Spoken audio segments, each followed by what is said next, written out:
Can you imagine being in school looking for a girlfriend? And after so much suffering, God heard your prayers and you receive a love letter with an amazing gift. And yeah, we are some real ones. So now, as the pervy detective you are, you have to find out who it belongs to in order to find your Cinderella. It's not the Cinderella that lives in a castle, but I can't complain. More or less, that's what the anime Heki is about. The anime begins with our protagonist, named Kiryuu Keiki, in a mushroom dream with his school waifus. But he falls out of bed when his sister Mitsuha shows up in this dream, since she's kind of a northern girl, and that's why she likes to sleep in his bed. So to end this particular problem, we want to get you a girlfriend after school. Keiki goes to the calligraphy club to visit his senpai Yuki, who made the classroom a dump because of all those practice sheets. But luckily, our protagonist saw it coming, so she brought Mitsuha to help clean up. And with the help of his other two waifus, Yuka and Mao, they finished the cleanup. One day, Keiki stays to pack things up and sends his waifus home because they had done too much. But when he returns, his lifelong wish finally comes true. Finally, he gets a love letter, although it comes with some setbacks, so he was a bit confused. The next day, he tells his friend Zoma to help solve the mystery, but the letter was found in the clubroom, so one of his waifus must be responsible. The candidates were the busty Sayoki, the beautiful Yuka, the kind Mao, and the protective Mizuha. But Keiki instantly rules out Mizuha right away because she's his sister. And obviously, those things don't happen in real life, so he only had to look for clues to figure out which of his waifus was his Cinderella. As he heads to his classroom, the protagonist runs into Sayoki, and she invites him to skip class to take a nap, since Keiki had dark circles under his eyes from not sleeping, thinking about the letter. But he completely refuses, since he's a responsible kid. Yuka then shakes his hand in the library, but asks if he prefers big dogs, and since the protagonists are like that, Yuka gets mad as a planet, so she ends these busty girls like Sayoki for their advantage. Before leaving, they make it clear that she wouldn't get mad over a guy who doesn't catch her interest. Keiki, slow to realize, thinks neither likes him.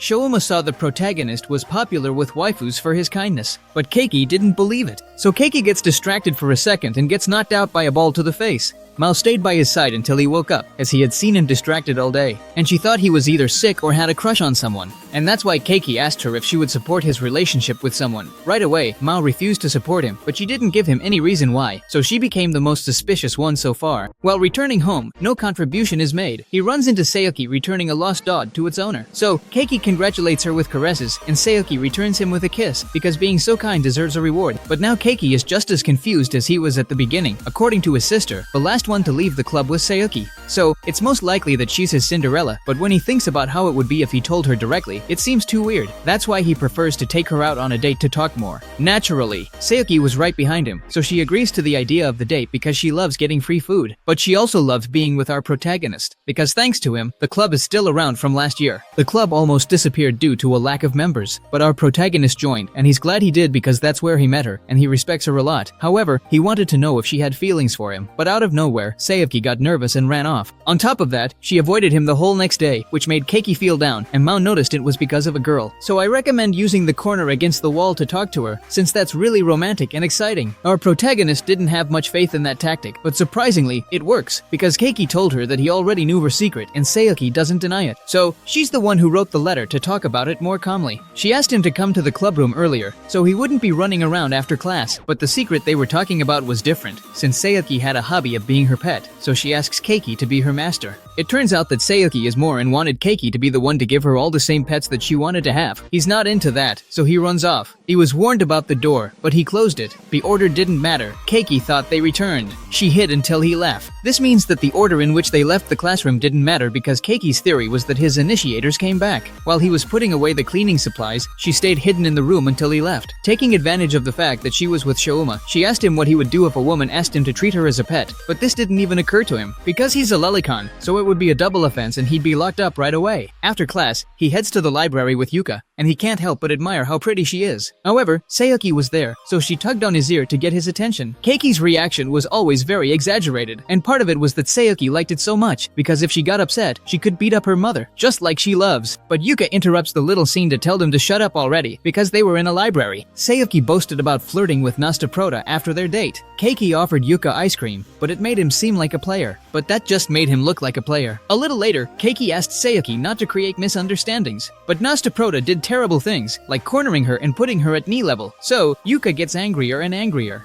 So, he waited for Sayuki to go to the library, and right away he went to talk to Yuka to see if he could fix things with her. The only option he had was to invite her on a date. So now, Keiki had to go out with her on Sunday. Unfortunately, he had no real dating experience, so Mozilla gave him some tips for the perfect date. Thanks to this, Keiki arrives early and makes a good impression. He kept the date fun by taking the initiative and planning surprises, like a movie, so the date went wonderfully. Keiki has experience as an older brother, so he knows how to adjust to the rhythm of others, and that's why he ended up being good company for her hellish shopping spree with women. When she found out it was his first real date, Yuka got really happy, but saying it out loud just embarrassed her too much, so she went to the bathroom to calm down. After a while, Yuka takes too long, so her guy goes to look for her and runs into the worst situation. A group of guys trying to flirt with her, and she didn't know how to react. Keiki didn't hesitate to jump to her rescue, so Yuka apologizes for ruining the moment. However, Keiki blames himself since she was really pretty, so he should have seen it coming. Yuki was surprised to see that her guy wasn't blaming her for anything, so she gives him a kiss as a thank you for saving her. And to wrap up the date nicely, she snuggles up to his arms, not caring that her melons are really close, since if it was him, he didn't care. When she came back, Yuki fell asleep on her guy, and she started to remember how she met him. At first, she was very lonely because her mixed heritage gave her an air of being unattainable, but Keiki didn't care. That's it. So, anyway, she tried to talk to him. At first, Yuka was very cold, but little by little she began to talk more and more, until it got to the point where her eyes would light up every time they talked about books. So he wondered if her days would always be this fun if she were his girlfriend. The next day, he reported to Shilma that he couldn't find out much about the letter because he was more focused on not messing up the date than anything else. But Yuka just asked him to meet her at the warehouse since she had something very important to tell him. It was all about a confession.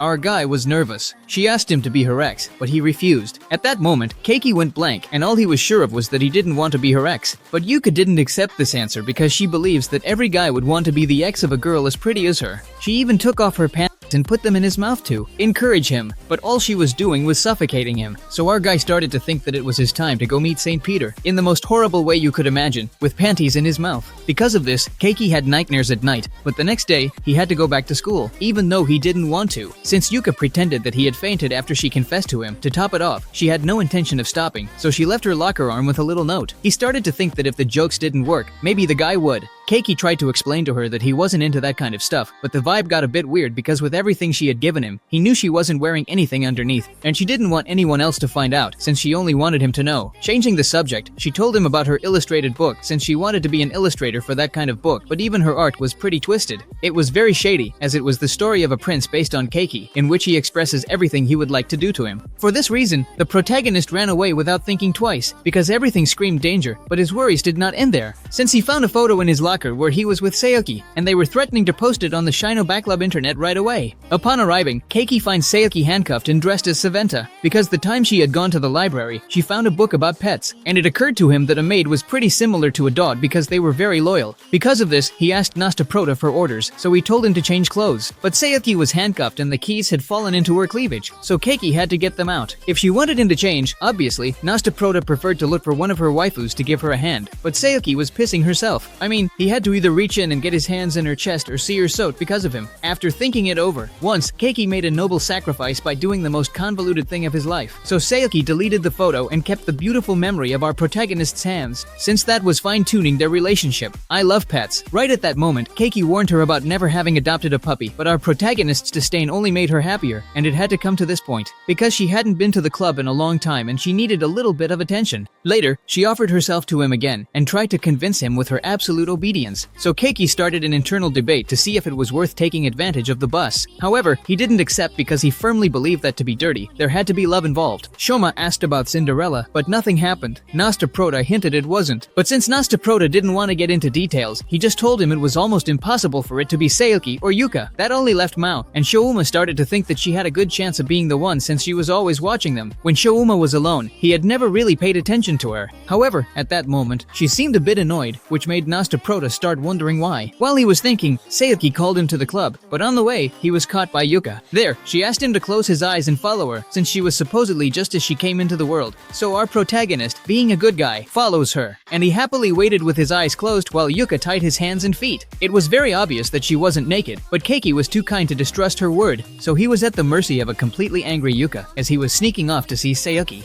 So to earn her forgiveness, he told her to kiss the fish where she could lose her first kiss. Our protagonist didn't want either option, so Yuka chose the kiss for him. Luckily, Sayuki suspected something was off when Keiki took too long, so like a good pet, she went to look for her owner. There, Keiki felt embarrassed because they were talking too much, but Yuka already knew the relationship that Keiki had with Sayuki, and that's why they never got along. While the girls were fighting over our protagonist, Mao walked into the room and took Keiki away, since she was fed up with him sneaking around with Sayuki or going on dates with Yuka. This confused our protagonist, and he asked her why she was so angry. This made Mao even angrier, since it was pretty obvious she didn't like him being with her. The next day, Mao acted super cold towards Keiki, and it became pretty obvious that she was mad about the incident from the day before. That's why Yuki apologized to our protagonist and encouraged him to share things with her, since it was clear that he was very important to her, but she only did it because she liked to give a little punishment and reward to her slaves. Surprisingly, Sayuki also put a stop to her pet version, since no self-respecting dog would let their owner lose a friend because of them. Whether they were clear about it or not, they were worried about their friendship with Mao, and that's why our protagonist went to talk to her. Mao was still really mad, but she took advantage of the fact that Keiki was willing to listen to ask him for a favor, that they go out again with their old group, which was made up of her, Shouma, and our protagonist. The meeting happened just like in the old days. At the arcade, Mao took advantage of any moment with Keiki and Shouma to snap a picture of them in awkward positions. After playing, Shouma left them alone, so our protagonist walked Mao home, thanked him, wanting to be a couple. Surprised, they sheltered from rain. But now, she didn't want it to be a group of 3 anymore. She wanted it to be a couple. Hearing this, Keiki was surprised, but it started to rain, so they went to take shelter from the rain. Keiki accidentally saw more than he should have since Mao was soaked, which made her think he was being a perv. For Kanmo, since he was usually seen with his other girls, he had a lot to explain. But just then, Mao started sneezing from the cold, so our protagonist went to get her a hot coffee. When she came back, she saw Mao looking at Shouma in the photo she took, so she thought he really liked her.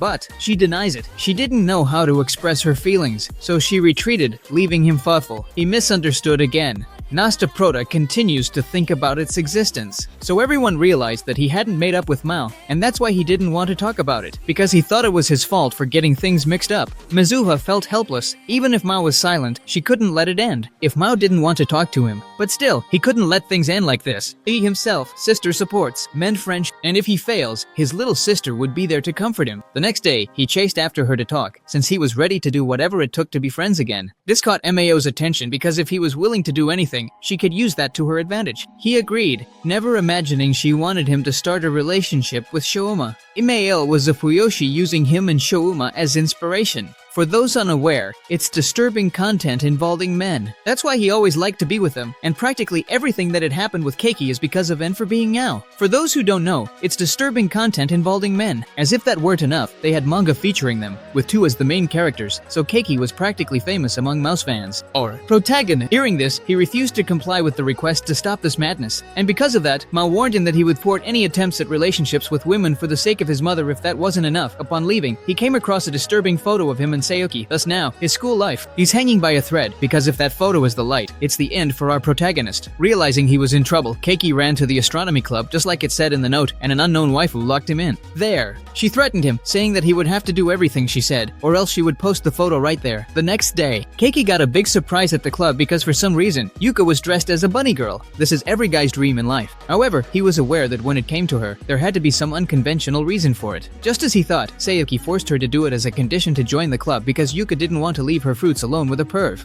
Like her. Upon hearing this, Sayuki got offended at the thought of a perv, and loved the perv. And they started to fight, before Yuki joined the club. Later on, our hero stopped them, but now his life would be more complicated, with these 2 crazy girls fighting all day. So Mao feels sorry for him. Mao joined the club, and his offering to Sayuki, it was the volumes of our protagonist, being a big fan. And that's why she was super happy, since now he would have the next volumes secured. And Yuki, seeing K, she wanted it bad. In a different way, she also became a super fan. But now, obviously, our protagonist couldn't tell them that Mao was there to keep him from dating either of the 2, because if he did, she could send the Yao magazine to his little sister. From that day on, the club felt more like a den of perversion than a calligraphy club. But still, the misfortunes weren't over, since our protagonist still couldn't figure out the issue with the waifus from the astronomy club, who surprisingly was a ticklish lolia named Koharu, who was hopelessly in love with Shoma. Since she had cake in her clutches, she forced him to be her cupid, but he didn't couldn't understand why she needed his help. If she was exactly like Shouma, she liked cute little girls. She was Shuma's winning pack. But that was exactly the problem, since to be a loli, she's older than him,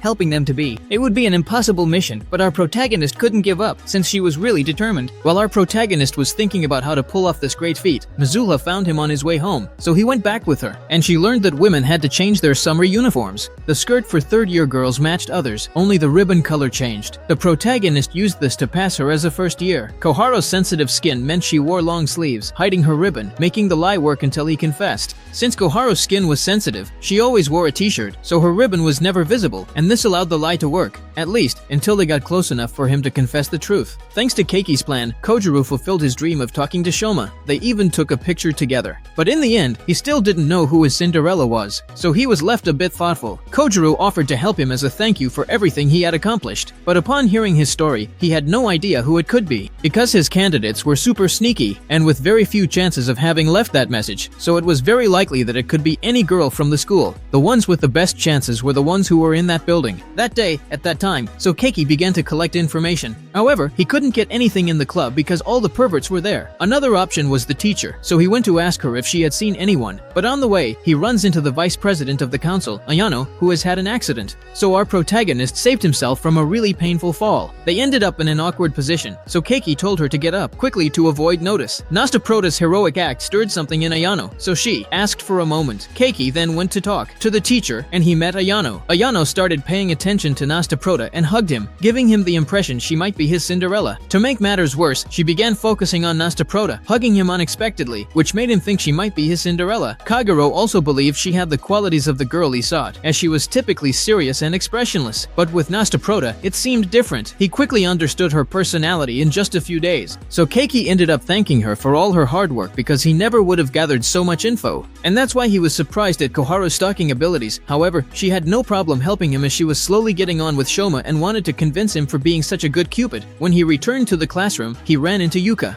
And since they were both alone, she took the chance to punish Keiki for doing dirty things to her in her dreams. Confused, the protagonist accidentally grabs Yuka, who runs off. Ayano sees and gets flustered. However, he accidentally grabbed her melons, so Yuka ran away and Nastaprota was left looking like the big pervert. Ayano saw Yuka yelling at Nastaprota and got flustered. She needed help with trash collection. Nastaprota accepted quickly. However, she needed help for a volunteer trash collection. Nastaprota accepted, wanting to know her better. Saoki joined the volunteer work with Cake. Saoki and Ayano competed over Keiki. Ayano won. Saoki, jealous, took Keiki aside. Seeing Ayano win despite being the least skilled, Saoki took a snitch to a secluded spot. She got cuddly with him, jealous of his popularity with girls, wanting to leave her mark. Keiki felt like a kid again, his dog overpowering him. His grandfather taught him to show control by grabbing their N************. Kiki did it instinctively, surprising Saoki with his boldness. That's why Kiki did it without thinking too much. Saoki was surprised by Nastaprota's bold move, which pleased her. She pulls away, too turned on to let Nastaprota see her face. With her grandfather's help, Kiki finished picking up the trash without issues. She walks away, too turned on to let our protege see her face. But before she left, Ayano fell into a puddle, and Nastaprota gave her his jacket so she wouldn't feel cold. Kiki would look for Cinderella elsewhere. Ayano got nervous, making it likely her, and Ayano got super nervous when she saw him, so the chances of it being her were even greater. He even invited her to the council room, just the two of them, to chat, and he made sure they wouldn't be interrupted. She relaxed, pondering a normal relationship. The place felt sedative. She awoke to Ayano pulling her panties off, because the place was so peaceful. After working out, it felt like a sedative. When she woke up, she found Ayano pulling her panties off, in a position, since she had a weird F*** with the Dolores, and that's why she planned everything so Keiki would fall asleep, and that way be able to easily take off his sweaty B*******.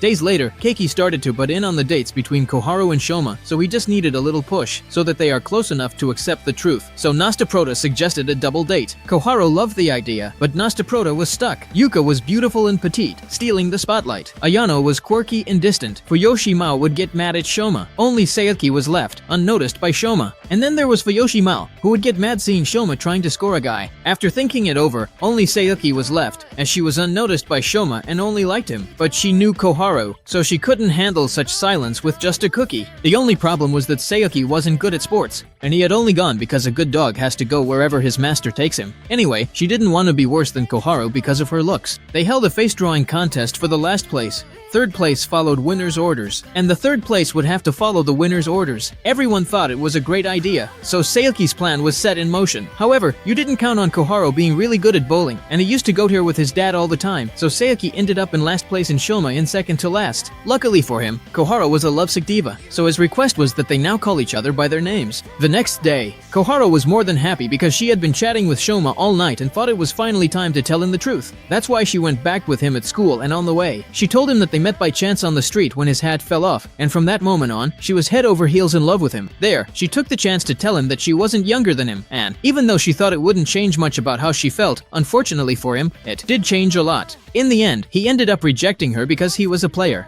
After this, Koharu left crying because he had given everything and it was of no use, so our protagonist went to talk to Shoma and confessed to him that he had been Cupid. I mean, he was fully aware of everything that had happened between them. That's why he felt outraged that the only reason for not dating her was a simple one. I'm a player, since the feelings they both had for each other had blossomed, even with that little detail. Shoma knew very well because ever since he saw her in the park, he fell in love at first sight. But from that moment on, he never saw her again and didn't recognize her either because her hairstyle was different. Plus, he had never felt so bad after rejecting someone. That's why Keiki got aggressive to make him stop with the nonsense, and it motivated him to go after her. So Shoma reacts and goes to look for her to make things right. Koharu stayed in the astronomy club. She told him how bad Shoma was. Koharu vented her frustration, and Shoma, hearing everything, apologized to her. He wanted to mend things. He wanted to start by asking her to be friends, but then, to start off, he wanted a relationship with her, so he asked her to be friends. However, just then, hearing this, Koharu gave him the swearing of his life for having told her this knowing that she was in love with him. But after feeling bad, she agreed to be her friend for the moment. The next day, Kiki stared at her little gift and began to think about which of her waifus was her Cinderella, since she didn't know if accepting her, craziness and all, would be a good option. Distracted, he walked into the bathroom and accidentally saw Mizuha. She understood. It wasn't intentional. Nosaprota was in another world and told him he could talk to her.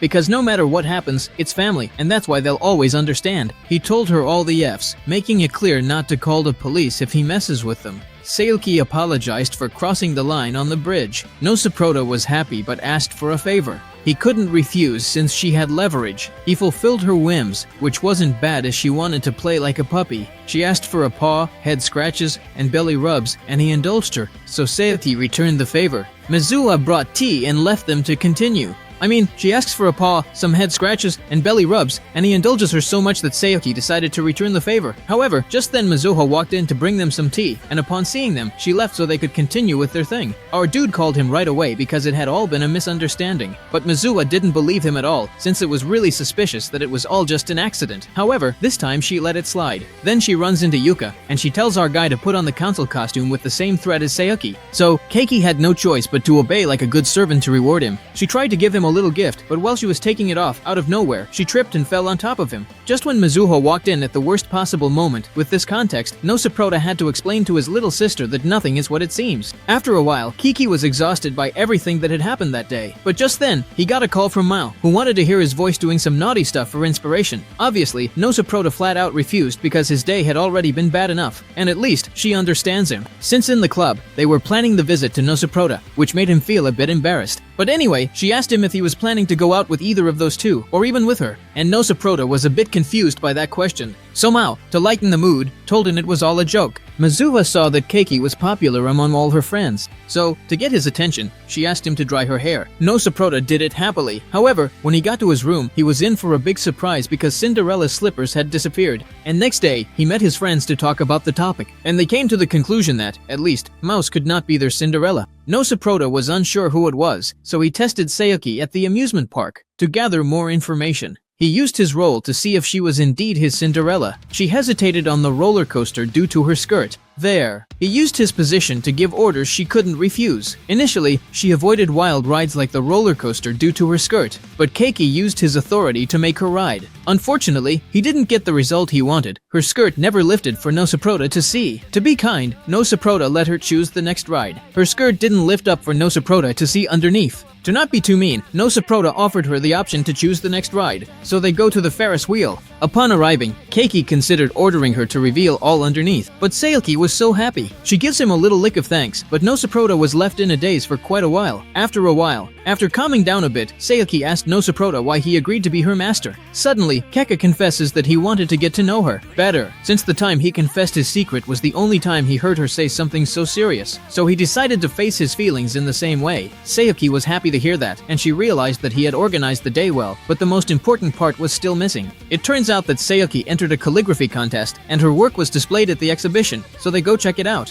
He asks, "Why him?" She said he was kind and would accept her. Sayuki told him that he was the kindest guy she knew, so she thought he would accept her just as she is. This didn't go as he expected, but he was still happy with the decision he made. So, our protagonist gave her one last order, and it was what he had been looking for all day. He wanted to see what she had underneath, and Sayuki wasn't so sure about obeying because it was really embarrassing to lift her skirt in public. But like a good pet, she did it, which left our protagonist frozen. When they got home, he asked her, "My usual hold, I went out without an arm," and obviously, no. But, that's how Sayuki had gone to the date, so the next day, the atmosphere. In the club, it was a bit awkward, and Yuka noticed. Our protagonist hadn't noticed anything, but when Yuka brought it up, it was pretty clear how anxious Sayuki was. Yuka stirs jealousy by getting close to Keiki, testing Sayuki's limits. After a kiss, Sayuki was mad at the protagonist for days, and he was clueless about making up with her, and he didn't know what to do to make up with her. And then Keiki meets with his friends to figure out what to do, and they told her that she had to talk to Sayuki directly to clear things up, but the club's manager can't stand that. So Sayuki had no choice but to admit that she was super jealous, because since the day of the date, he had been a little distant with her, and that's why she felt that Yuka received more attention. That's why she was so jealous. However, that was less serious than I thought. So all that was left was to ask the most important thing, and she had taken her clothes from her party as Sayuki. She was honest and said yes, which caught her off guard because the ventriloquial rai she took was hers, and right now, she was with those two. Keiki was left outraged, although Sayuki usually went to a perv, which he already knew about.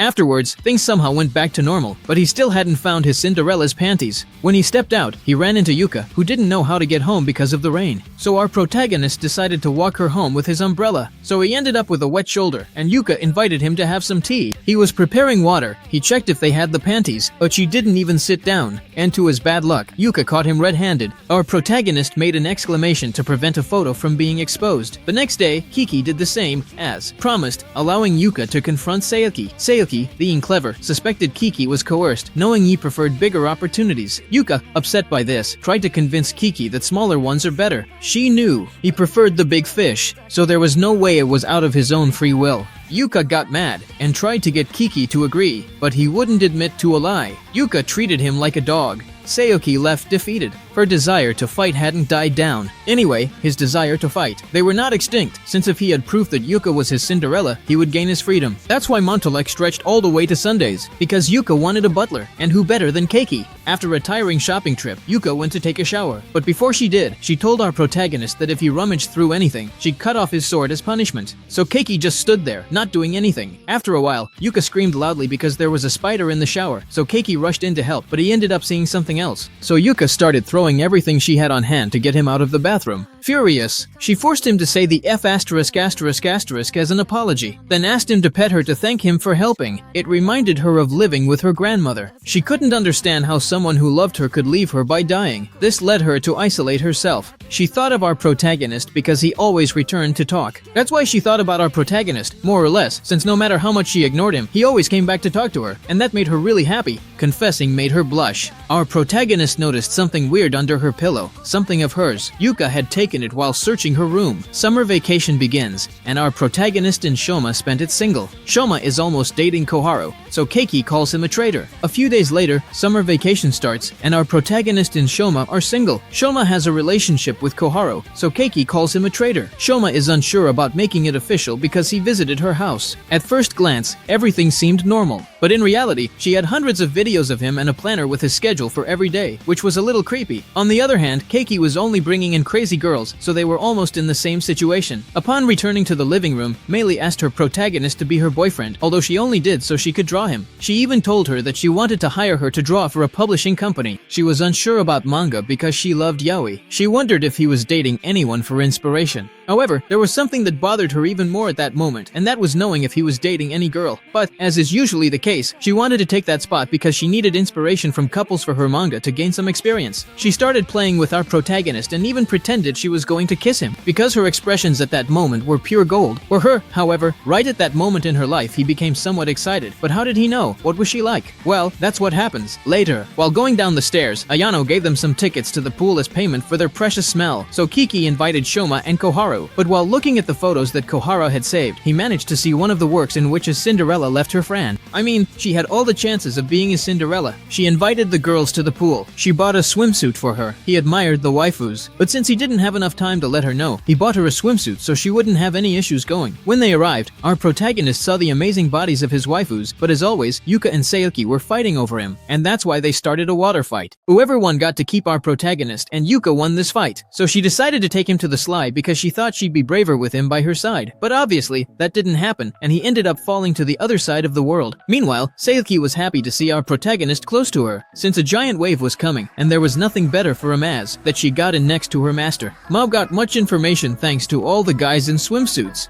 But since the place was slippery, he decided to accompany her to prevent injury. Meanwhile, Mizuho was staying away as if he was enjoying with them. So Kiki played with her. Unluckily, she cramped, so he took her to rest. This reminded him of when they were kids, although now it was a bit different because they had both grown up a lot, and that's why our protagonist started to show off his curves. While they were walking, they ran into Koharu in the middle of her work. So to take advantage of the situation, she asked our protagonist to help her with an event she had, which involved the most acclaimed confession from the audience. And to make it more fun, they bet an order on our protagonist, ignoring his opinion as always. The first to confess was Sayuki, who basically told him that she would give it her all, meaning she would be his pet. And thanks to her amazing body, she managed to score about 92 points. Then it was Yuka, who gives our protagonist a warning not to look at any other girl, so her love-hate vibe gave her a powerful 95 points. Next was Mao, who wasn't any more expressive than the others, but she told Nastaprota that she wanted to see him all the time. For me, obviously, but that tsundere attitude earned her the highest score in the contest, with 98 points. Finally, Mizuha comes out and declares her love to Nastaprota with the classic line, "I'm not the one saying it. I have a reputation to protect." Amazing sound, Mizuha won, and here she destroyed the machine with about 120 points. This makes her the winner of the incredible prize, but it was not the dish soap from the contest, but the order to our protagonist. But before heading to the pool, Keiki lifted her skirt and confirmed that she was his Cinderella because she was wearing it. The times it got lost. Mizuha was surprised that he noticed, so she asked him, "Why?" "Hero." He showed her a photo where she appears, and the reason it took him so long to find it was because he had discarded it from the start. But the plan to show her off was thanks to her friends. "I got caught with dark circles. My secret held the truth," because that was the only way for our protagonist not to be found, not even by accident. So they thought about taking her by surprise to a place where she needed a change of clothes.